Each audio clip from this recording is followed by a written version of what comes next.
Abraham, we know that he was the father of faith. We understand that. We've taught about this for many, many months, that he's the father of faith, that Abraham is the father. And once again, I'm giving you the background. This ain't in your book, but I'm giving you the background so that you understand why we argue these things about the diplomatic mission. Because it's not enough to argue about the diplomatic mission if you have these presuppositions in your mind of who shouldn't be saved. Because you say, yeah, I know that I'm called to make disciples, but not to them. So we've got to break out, we got to pull it back and say, wait, before you throw them away, let's open that up. And so now Abraham's missional call. So Abraham was called not just to be, I want to argue with you that Abraham was not just called to be the father of the Jews, but he had a missional call. What do you mean? Genesis 17:4. As for me, this is God talking to Abram. My covenant is with you. And since my covenant is with you, Abram, guess what you're going to be? The father, get this though, of many nations. Plural. You are not just supposed to be solely the father of Judaism. Amen. That you're my first kingdom citizen. And we got a diplomatic mission. And that means you're going to reach many nations. Not just people underneath you or that look like you, or that are part of your genealogical line, just not people that are part of your DNA. This is why many of us, we think that we are missional when we're really self-worshiping people, because the only people that we witness to are our relatives or that look like us or that we believe are worthy of us or worthy of God. Am I making sense? Making sense. And I'm not telling you to go out today and just bring in every or go and just deal with just the homeless or just the this or just the that. I'm saying the whole world. So part of your missional call might be to the CEO as well as to the homeless. It might be to the person who is struggling with mental illness as well as the person who is running a Fortune 500 company. So you can't swing to extremes and everything else and say they don't need God because they got it, and they don't need God because they can't handle it. Abraham was called to many nations, to be a father of many nations. No longer, so he changed his name. Before Genesis 17, his name was Abram. After Genesis 17, after he got a covenant with God, his name was changed from Abram to Abraham. Because Abraham means literally father of many nations. So that whenever God called his name, he was reminding him of his missional call. Am I making sense? You know, and so he says, no longer shall you be called Abram, right? But your name shall be called what? This is the first time where he is called Abraham. His name gets changed. Why did you call me Abraham, God? For I have made you a father of many nations.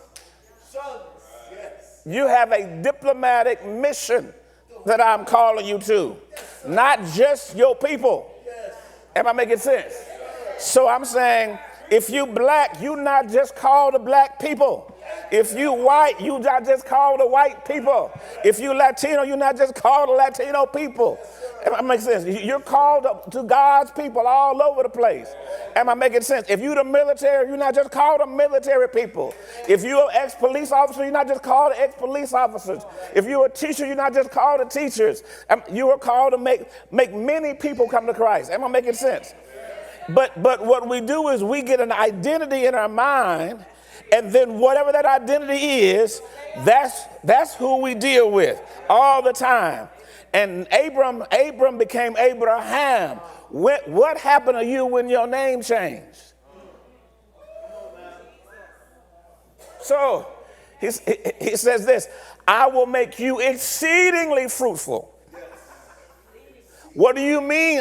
What do you mean, Dad? What do you mean, God? I will make nations of you. And we're in the Old Testament.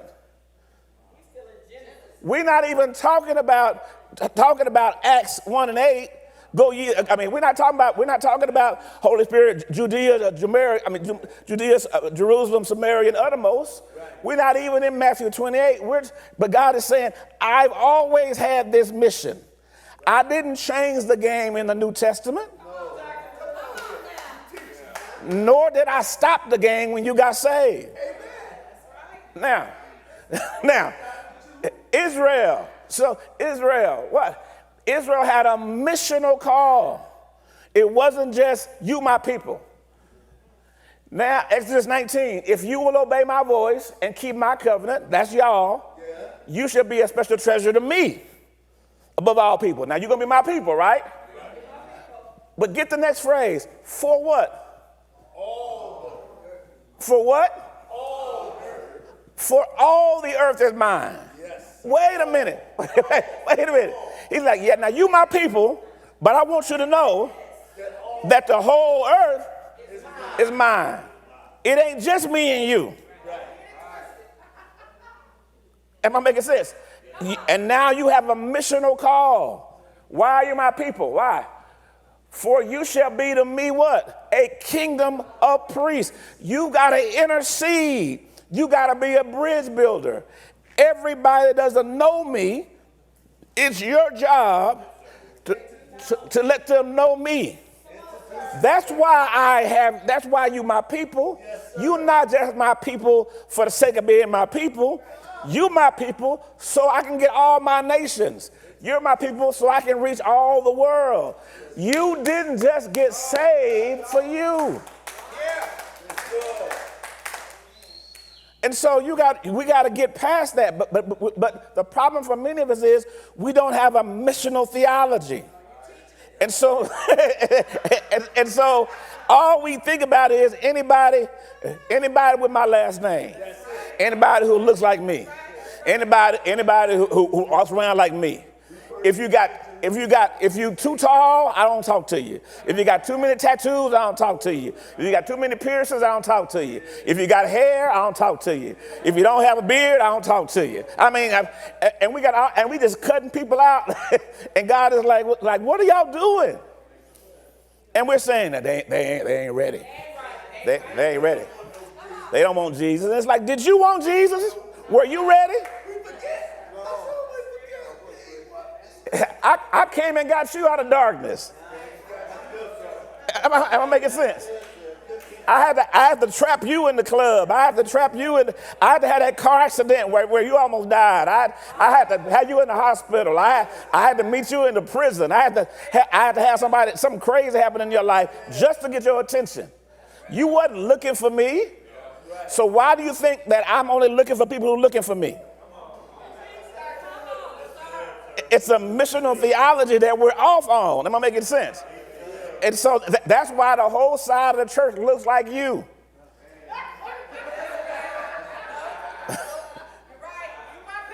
Because these my people.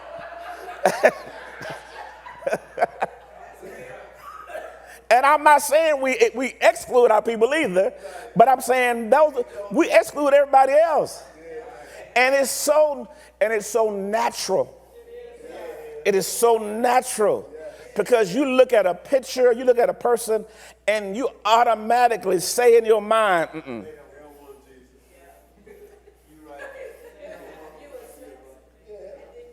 And so some kind of way you God now, and now you have made a decision that they are not, but they're not ready. Mm-mm. They ain't ready. No, they ain't ready. They ain't ready. They smell like weed. They looking crazy. They ain't ready. They ain't ready. And you don't know. Listen. They smoked that weed. Their mind finally opened. Come on, put some God in there. So Abraham had a missional call. Am I making sense to you guys? And Israel had a missional call. Once again, this is not in your book, but can you see why this background helps you? Because now, so when we start talking about now the missional call and we finish up, these things are going to make more sense, because I'm like, oh, okay, now when it says expose others to sin, I get it now. But beforehand, if you would have said expose others to sin, I would have said those others who got my last name, those others who look like me, those others who have my ethnic background. Am I making sense? Now, and then Paul had a missional call. I said this: the election of Israel was God's means of communing with his creation through his people's obedient response to him. In other words, I called Israel to me so y'all can talk to people on behalf of me. So when you got saved, you got saved with other people in mind. He was like, okay, I got you. Now you go get them, because they don't know me, but they know you. They won't listen to me, but they'll listen to you. So you got saved. Now go and share. Some people will say this, and you might be arguing with me even if you're streaming. Well, some people don't listen to me. And I say,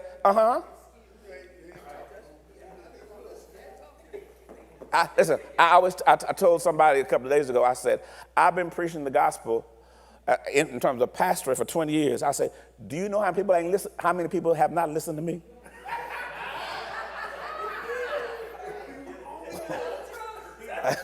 How many people that heard me and like, he ain't talking about nothing.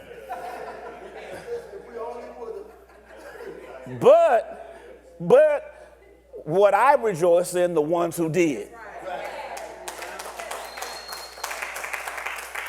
So just because they don't listen to you, whoever they are, doesn't mean that you weren't called to them. And sometimes it'll take 4 or 5 people to reject you to get to the one that will listen. Because they'll be saying, I heard this crazy person talking about Jesus and talking about being saved, talking about the kingdom. That's some stupid stuff. I told them they crazy. And they said, who were they? Oh, they over there. They work with me. What's their name? And then they'll come to you. Hey, I got a question to ask you about Jesus. And so it's not always the person who you think that you're reaching. Sometimes you're reaching for the wrong person, and you're reaching past the right person. Yes, sir. Yes, sir. Because I'm so concentrated on getting you. And all my life is about getting you saved. And I don't realize, I've never realized that it's really your neighbor that I'm called to. Now, Abraham had a missional call, Israel had a missional call, and Paul had a missional call.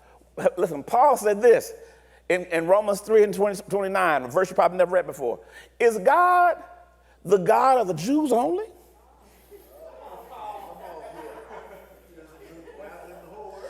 Now, wait a minute. Not when the whole earth is his.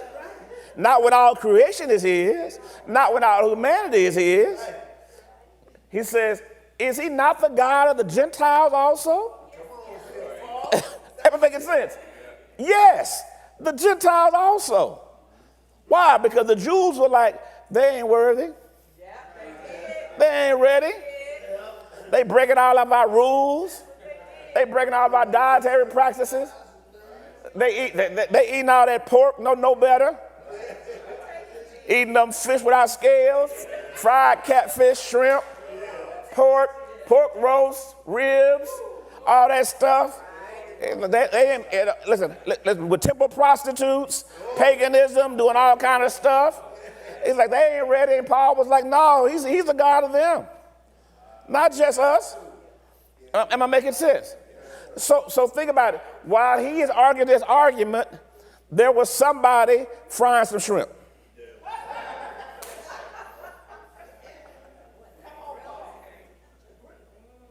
There was somebody breaking a dietary practice. There was somebody breaking a sexual practice. There was somebody breaking some type of rule.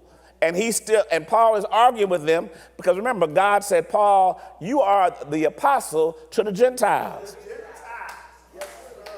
So that means if you were not born a Jew, you are a Gentile. So when Paul was arguing this in Romans 3, he was arguing about you.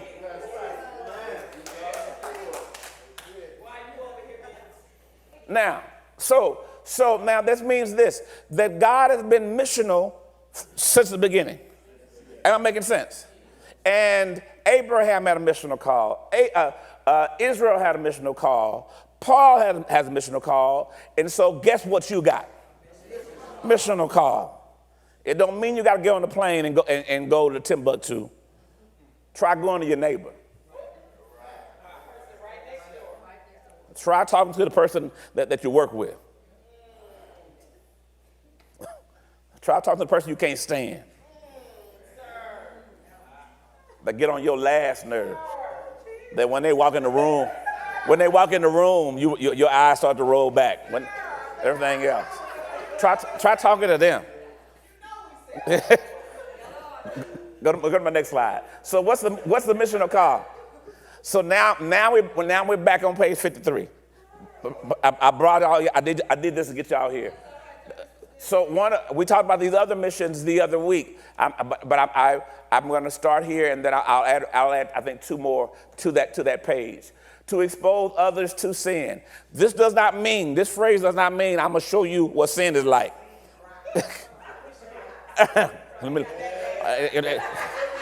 This does not mean that. This does not mean, let me show you what I'm working with. You don't know? No. This means, because remember, an unsaved person doesn't know what sin really is. They're just doing what they do. And stop expecting an unsaved person to feel bad about being unsaved. You forget, when you was unsaved, you were not going, Lord, help me, Jesus.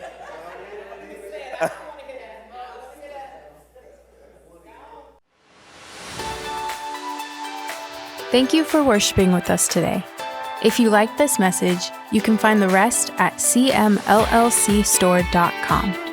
We invite you to join us again for our extraordinary worship services every Sunday at 10:30 a.m., Sundays at 4 p.m., and Wednesdays at 7:30 p.m. Central, where Dr. Moody teaches how to understand the Bible, and you can get all your biblical questions answered.